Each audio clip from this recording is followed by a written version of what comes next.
Hi there, Sweet Pea.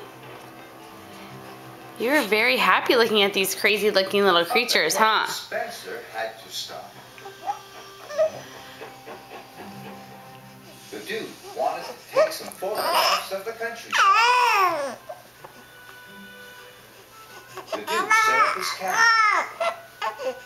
Spencer closed his eyes. Are those your friends? He said lazily.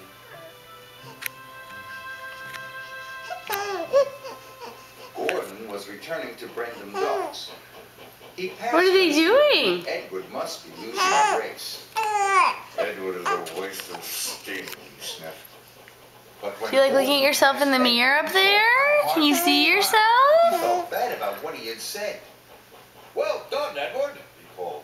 You are a credit to the railway. Edward was so happy his boiler tingled. He found Puffy never... You getting some more talking? The Duke and Duchess had finished taking photographs and were back on board.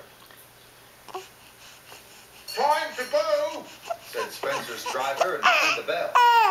Nothing happened. Spencer was dreaming. Oh yeah? Then what happened? And he didn't hear Edward puffing past him. It's very exciting, huh? Spencer's driver rang the bell again. Yeah. When Spencer Okay, bye-bye.